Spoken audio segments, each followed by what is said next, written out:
Good morning. രാവിലെ എന്തുണ്ടോ എല്ലാവർക്കും വിശേഷമൊക്കെ? എല്ലാവരും സുഖമായിട്ടിരിക്കുന്നോ? കാപ്പൂടിയൊക്കെ കഴിഞ്ഞോ? ജോലിക്ക് പോകുന്നവരെല്ലാം തിരക്കായിരിക്കും. ജോലിക്ക് പോകുന്ന സമയമായി. പിന്നെ ഇവിടെ രാവിലത്തെ പരിപാടിയെല്ലാം കഴിഞ്ഞു. ഉച്ചക്കത്തെ പരിപാടിയെല്ലാം എടുത്ത് വെച്ചിട്ടാണ് പോകുന്നത്. പരിപാടിയെല്ലാം തീർന്നു. തേണ്ട കഴിച്ചു കുഞ്ഞ് കണ്ടോ? പഴം കൊണ്ടുള്ള പരിപാടിയാണ് കാണിക്കുന്നത് അല്ലേ മോനെ? ഇന്ന് രാവിലെ കഴിക്കാണ്ട് തീർന്നു. എനിക്കിതേ ഓട്സും കൊണ്ട് ഉപ്മാ ഉണ്ടാക്കിയേക്കുവാണ്. എരിവ് കൂടിപ്പോയി, പക്ഷെ കുഴപ്പമില്ല. എല്ലാവർക്കും ഇത് തന്നെ ഭക്ഷണം രാവിലെ, അല്ലാതെ പ്രത്യേകിച്ച് വേറെ ഒന്നും ഉണ്ടാക്കിയിട്ടില്ല. എല്ലാവരും രാവിലെ ഓട്സും കൊണ്ട് തന്നെ എടുക്കാമെന്ന് വിചാരിച്ചു. കുഞ്ഞാപ്പിക്ക് ഇത് മതി എന്നുണ്ട്. പഴമുണ്ട്. കേശു കുഞ്ഞ് പൊന്ന് വേണോ? അവനിത് ഇഷ്ടമല്ലെന്ന് തോന്നിച്ച് വായു വെച്ച് കൊടുത്തിട്ട് വലിയ കോള് കാണിക്കുന്നില്ല, പഴം കാണിക്കുന്നുണ്ട്. നിങ്ങൾക്കൊക്കെ രാവിലെ എന്നതായിരുന്നു കഴിക്കാനുണ്ടാക്കിയത്? എന്തൊക്കെയുണ്ട് വിശേഷങ്ങളെ?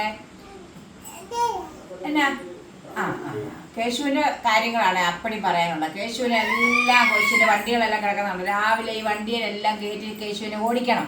കേശുവിന് ഭയങ്കര പരിപാടികളാണ് രാവിലെ ഇവിടെ. അതുകൊണ്ട് ഞങ്ങൾ രാവിലെ കഴിക്കാൻ പോവാണ്. രാവിലെ ഉപ്മാവും പഴവുമാണ് കഴിക്കുന്നത്.